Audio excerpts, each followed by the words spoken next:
Olá, boa noite, bem-vindos. Estamos aqui dando início a mais um encontro de aulão de visagismo. Você vai passar ali, peraí. Um encontro de aulão de visagismo para a gente falar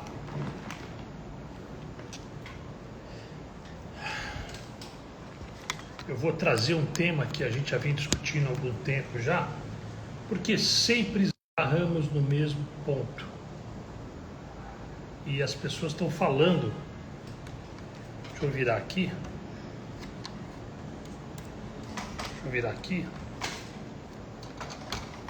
aí. E as pessoas estão falando aqui a respeito,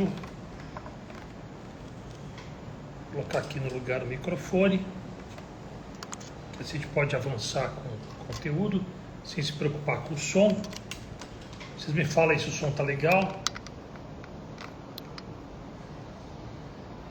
Se o som tá legal, aí eu vou aproveitar aqui e mandar uns aviãozinhos aqui. Vamos ver se chegou aqui. E deixa eu ver aqui. É o seguinte. Os 4 elementos da natureza. Os 4 elementos da natureza. E a gente vem falando disso, não é de hoje. A gente vem falando disso há alguns dias já. E aí a gente vai falar, principalmente sobre esses elementos da natureza. E a gente traz dos elementos da natureza os pontos mais importantes, que é a evolução da história, que a gente vinha contando para vocês ontem, a respeito principalmente do conceito de visagismo, mas com o objetivo de trazer para você uma sensação de acomodação, uma sensação de que eu sei e eu posso melhorar esse cenário do que eu sei. Por que a gente fala isso para você? Porque o entendimento do contexto do visagismo, ele está alicerçado em vários pensadores. Eu abri aqui hoje para trazer Empédocles. Deixa eu pensar para você ver aqui. Empédocles, que é o próximo pré-socrático depois de Aristóteles, Empédocles, filósofo, médico, legislador e professor grego. Empédocles, segundo diversas fontes, nasceu por volta de 495 a.C. e faleceu por volta de 430 a.C. Ribeiro cita em Empédocles, afirma que o mundo e todas as coisas existem, ou melhor, todas as coisas existentes seriam construídas através dos 4 elementos, ou os 4 principais elementos: água, ar, fogo e terra. Os 4 elementos da natureza que a gente falava ontem: água, ar, fogo e terra. E a gente tem aqui, deixa eu pegar aqui para a gente não perder o foco aqui, a gente pode trazer uma abrangência maior para falar para vocês o seguinte: quando a gente pensa na parte dos elementos da natureza, então a gente fala que o fogo é quente, é brilhante, é iluminado, é catalisador, é forte, é energizado, é transformador, é destruidor e é intenso, A gente fala dessa ligação com o fogo, que é nada mais nada menos do que o colérico. O colérico é que é fogo. Bom, quando a gente fala dos elementos, dos 4 principais elementos, água, ar, fogo e terra, tudo seria uma mistura desses 4 elementos em maior ou menor grau. Para Empédocles, duas forças fundamentais responsáveis pela manutenção do universo, o amor e o ódio. A morte, para ele, era simplesmente a desagregação dos elementos. Segundo ele, todos nós faríamos parte do todo, que se renovava em ciclos, reunindo-se nascimento e separando-se em morte. Então, para Empédocles, os elementos da natureza, água, ar, fogo e terra, são os elementos que estão misturados entre si, em maior ou menor grau, proporção. Para Empédocles, duas forças fundamentais responsáveis pela manutenção do universo é o amor e o ódio. O amor e o ódio. Essas são as duas forças fundamentais responsáveis pela manutenção do universo. O amor e o ódio.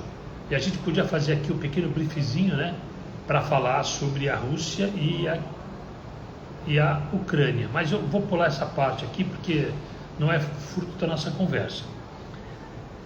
A morte para ele era simplesmente a desagregação, ou seja, a separação dos elementos água, ar, fogo e terra. A desagregação dos elementos é que provoca a morte. Segundo ele, todos nós faríamos parte do todo, que se renova em ciclos, reunindo-se, portanto, nascimento e separando-se, portanto, a morte. Empédocles esboçou o que podemos citar como os primeiros passos do pensamento teórico evolucionista, ou seja, naturalista, pode-se chamar também. Sobrevive aquele que está mais bem capacitado. Olha que pancada. Sobrevive aquele que está mais bem capacitado. Há aproximadamente 2.300 anos antes de Charles Darwin, Empédocles já falava a esse respeito. De acordo com estudiosos, Tales de Mileto guia a mesma linha de pensamento evolutivo. O mundo evolui da água por processos naturais. É importante reforça que o princípio do amor voltará a triunfar. Olha que forte isso. De acordo com estudiosos, Tales de Mileto guia a mesma linha de pensamento evolutivo, portanto, naturalista. O mundo evoluiu da água por processos naturais. É importante e reforça que o princípio do amor voltará a triunfar. A esfera perfeita na qual o mundo presente tem princípio e fim. Para Empédocles, a beleza está intimamente relacionada com as formas e considerações da natureza e da união dos quatro elementos. Você vê como os pensadores têm olhares bem atípicos e bem diferentes. A gente vai falar aqui agora, né, de Fídias. Eu trouxe Fídias alguns dias atrás, hoje eu vou trazer Fídias mais detalhadamente, para dizer para você assim, como pré-socráticos, né, com Fídias nasce as primeiras considerações sobre a estética. Lembra que eu falei que Fídias foi idealizador do Párteno, que foi construído sobre a proporção áurea, 1,618. Ele foi escultor, pintor e construtor grego. Registros afirmam que ele viveu entre 490 a.C. e 430 a.C. Sendo assim, fundou uma escola de estética de grande influência que revelou como autores de obras e esculturas que derivavam a perfeição que jamais se havia visto, segundo o poeta romano Cícero. Ele formulou a sua própria concepção ideal de beleza e, segundo consta, afirma que uma forma humana idealizada, portanto, fruto de um projeto exaltada, era útil para elevar os espíritos daqueles que não podiam, por si mesmo, imaginar o verdadeiro objeto que tem a sua veneração. Então, isso quer dizer que, conforme grandes pesquisadores, Fídias é tido como um dos fundadores de um dos maiores perfeitos expoentes do alto classicismo na escultura, sendo lembrado e citado antes os dias de hoje como um dos mais renomados escultores da história. De acordo com Castriota, 1992, Fídias encontrou a escultura grega atravessando um período de profunda e rápida transformação. E ele, na verdade, foi um dos principais motores deste processo, do processo da escola de estética. Foi aí que ele começa a pensar sobre o conceito de estética e avançar por aí. Bom, pensando nisso e avançando nesse olhar, eu quero que você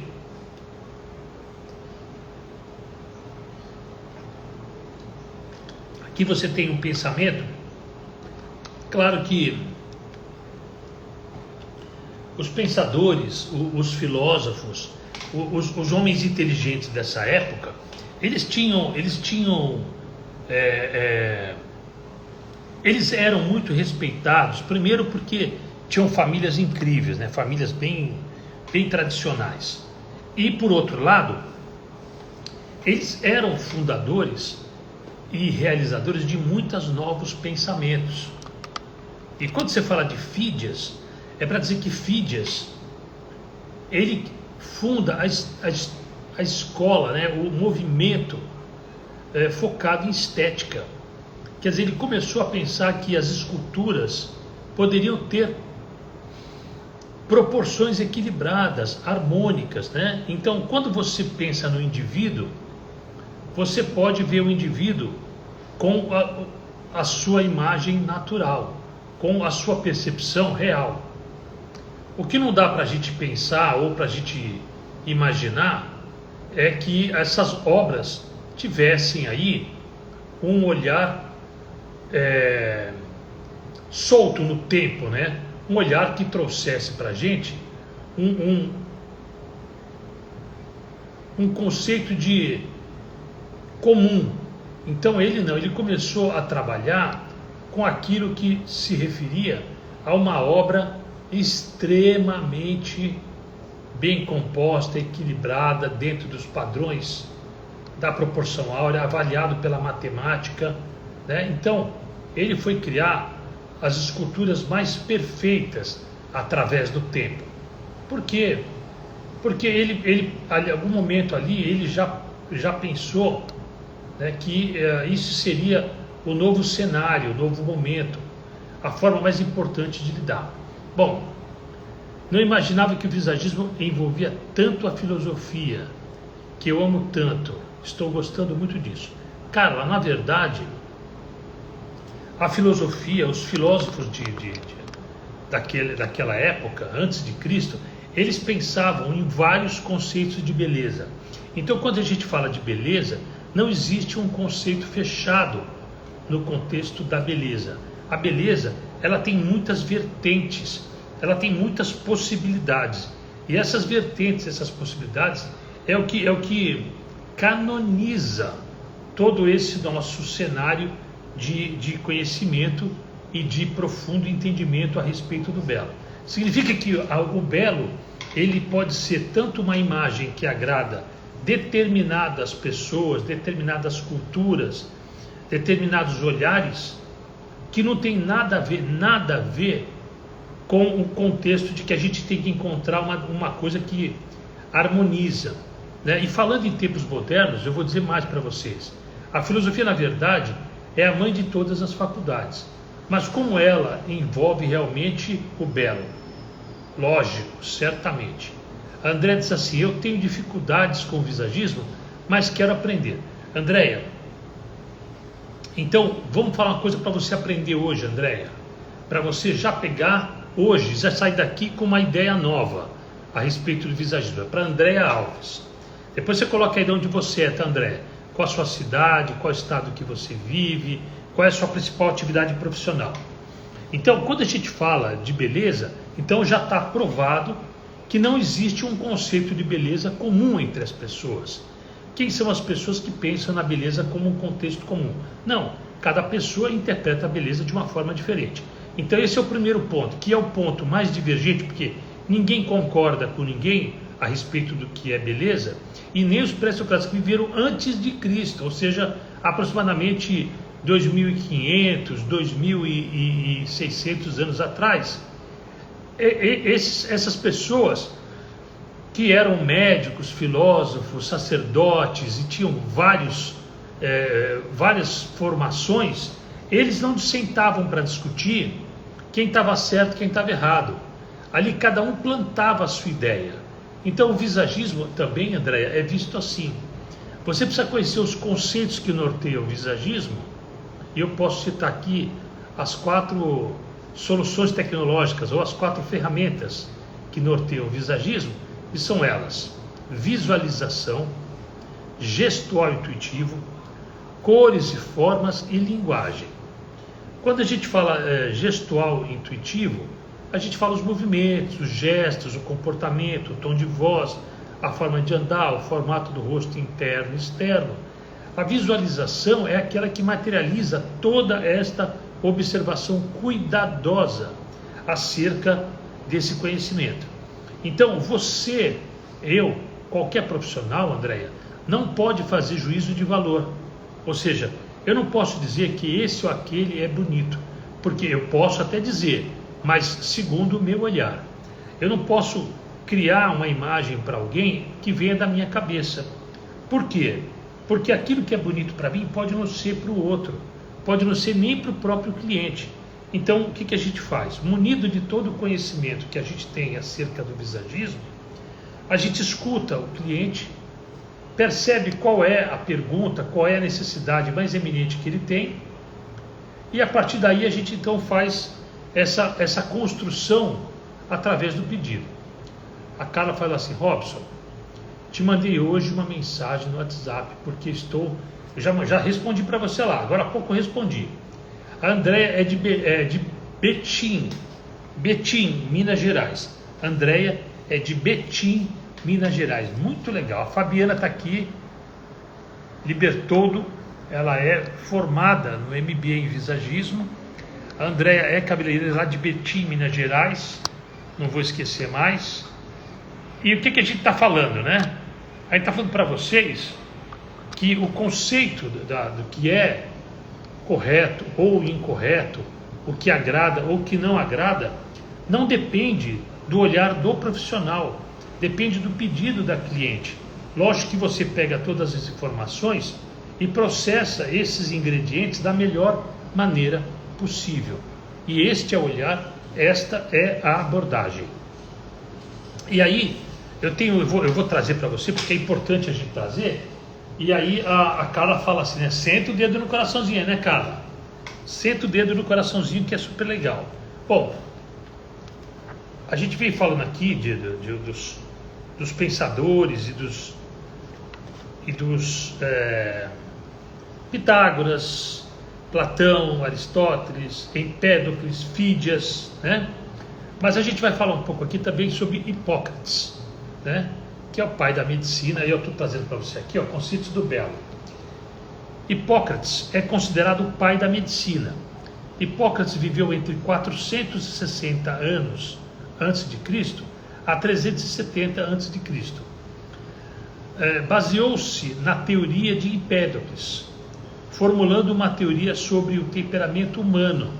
Segundo ele, há quatro tipos de temperamento, conforme denomina o corpo do indivíduo, um dos 4 fluidos corporais, ou humores, fluidos corporais ou humores. Sanguíneo, sangue; fleumático, fleuma; colérico, bilis; e a melancolia é a bilis negra.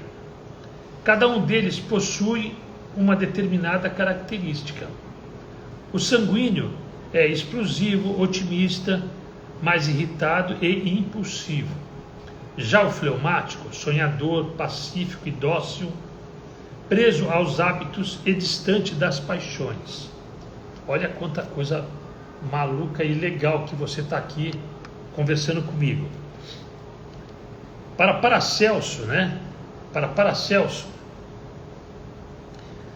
médico, filósofo e alquimista, mago e político suíço, Paracelso nasceu no ano em 1493, já DC, ou seja, já depois de Cristo. A cara disse assim: o estudo de temperamento é fascinante, temos todos, mas um predominante, e saber disso nos ajuda a lidar conosco e com as outras pessoas. Então, olha só, a predominância, ela é mais ou menos como você falar que alguém é calmo, né? Alguém é calmo até que você pisa no pé da pessoa, né? Então, tem que considerar os fatores externos incontroláveis. Então, Paracelso nasceu aproximadamente em 1493 e faleceu em 1541. Precursor da medicina holística, ele é o padeiro favorito da farmácia, ou o padroeiro favorito da farmácia, né? Então é o cara que começou ali com a medicina holística e criou a farmácia, principalmente as farmácias de manipulação, as clínicas e sociedades dos mais variados tipos. O visível esconde o invisível, mas apesar disso conseguimos o invisível apenas através do visível. Olha que coisa. Então, quando a gente fala para você que o formato do rosto externo esconde o formato do rosto interno, quando o que revela o rosto externo é o rosto interno, porque o interno é você e o externo é a máscara que você constrói. Algumas pessoas não constroem máscaras, está certo, é verdade, algumas pessoas não constroem máscaras, mas você sabe que certamente o invisível está escondido pelo visível, e quando a gente consegue, através do invisível, perceber melhor o visível, rosto interno, rosto externo. E aí, se tiver com a gente aqui o Rick, né, ele pode falar para a professora dele estudar um pouco sobre Paracelso. Ela vai aprender muita coisa. Bom, Isaac Newton, cientista físico e matemático inglês. Isaac Newton nasceu em 1642 e faleceu em 1727. Foi quem primeiro observou o aspecto visível, obtido pela decomposição da luz solar, luz branca, ao incidir sobre uma das faces de um prisma triangular, transparente, ou outro meio da relação ou da difração, atravessando, projetando-se sobre o meio um anteparo branco. É para dizer para você que a cor ela deriva de um prisma. Quando a luz branca passa sobre esse triângulo transparente, né, ele reflete luz de várias maneiras, e assim a gente tem o fenômeno que é conhecido como dispersão da luz. E a gente sempre fala, né, quando você coloca a luz no espelho ou numa superfície muito plana, você recebe a mesma luz que você mandou para a superfície plana, a inversão da luz, ou seja, a reflexão da luz na mesma intensidade, sentido contrário. Goethe, John Wolfgang von Goethe, 1949 a 1832, foi escritor, dramaturgo e pintor alemão. Sua vasta obra compreende estudos de ciências humanas e naturais, em que se destacam a metamorfose das plantas e a teoria das cores. John conceituou a expressão das cores de acordo com os temperamentos e o tom da pele de cada pessoa. Você vê que eles vêm construindo uma linha de raciocínio, né? William Henry Charmian, escritor, filósofo, sacerdote norte-americano. William Henry nasceu em 1810 e faleceu em 1884. Participou de vários movimentos, mudando o olhar para a beleza, segundo consta em um poema da sua autoria. Ele mudou o conceito a partir daí. E o poema fala assim: se contentar em viver um pouco significa buscar a elegância ao invés do luxo. E referimento em vez da moda, ser digno não respeitável e saudável não rico. Ouvir as estrelas e os pássaros, bebês e sábios, com o coração aberto. Estudar com afinco, pensar calmamente, agir francamente, falar gentilmente. Esperar pelo momento certo, não se apressar nunca. Em uma palavra, deixar o espírito não solicitado e inocentemente. Crescer além do comum. Esta é a minha sinfonia. Olha que bacana, né? Ouvir as estrelas e os pássaros, bebês e sábios, com o coração aberto. Estudar com afinco, pensar claramente, agir francamente, falar gentilmente e esperar pelo momento certo, não se apressar nunca. Em uma palavra, deixar o espírito não suscitado e inocente, crescer além do comum. Esta é a sinfonia dele. Aí a gente vai parar num cara que muita gente fala que é William Oswald, que na verdade o nome dele é Ostwald. Ostwald, não Oswald, é Ostwald. Químico e filósofo alemão, Ostwald, 1853-1932. Considerado pai da física e química, em 1909 ganhou o prêmio Nobel por seu trabalho sobre catálise, processo induzido por substâncias que modificam a velocidade de certas reações químicas sem nelas inverter. Quer dizer, deixa elas completamente no mesmo lugar, sem mudar nada. Em 1920, propôs uma nova teoria de cores, defendendo normatização delas. Foi também o inventor do viscosímetro, que medida da viscosidade dos cosméticos em geral. Você sabia que Ostwald, além de trabalhar com as cores e com toda essa transformação química, Ostwald também foi o responsável por criar a viscosidade dos cosméticos em geral, quer dizer, o aparelho viscosímetro, que é o aparelho que mede a viscosidade dos produtos cosméticos. Olha que interessante. E a gente vai falar de Louis Sullivan.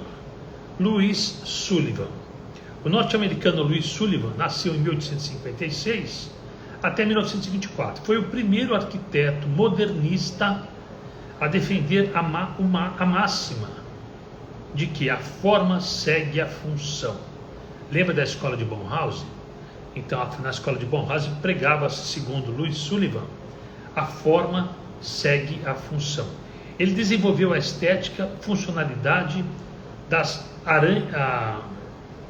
dos arranha-céus, a funcionalidade dos arranha-céus. Sullivan defendia a ideia de que, antes de pensar no que será bonito ou esteticamente agradável, deve-se pensar para que e para quem serve a imagem. Olha aonde a gente vem parar E esse aqui é o nosso ponto, é o nosso apogeu. Louis Sullivan defendia a ideia de que antes de pensar no que será bonito ou esteticamente agradável, deve-se pensar para quem ou para que serve esta imagem. Então ele está dizendo que o conceito de beleza esteticamente agradável não está fechado, né? Ele está tão aberto que depende para quem, né? Para quem vai servir essa imagem. Olha que coisa louca, que coisa interessante. Então, Sullivan tem aí uma colocação interessante, do mesmo jeito que Ostwald criou ali o viscosímetro, que é o aparelho que mede a viscosidade dos cosméticos em geral. Então, Ostwald vem seguido por Louis Sullivan, que fala olha só, ele já está aqui em 1856, 1924. Então ele está trazendo aqui uma ideia de que não adianta pensar no que é bonito ou esteticamente agradável. Há de se pensar para que ou para quem serve essa imagem. Olha aqui, que pegada interessante, que como vem de encontro ao que a gente está falando aqui 100 anos depois, 1856, 1924 foi quando ele morreu.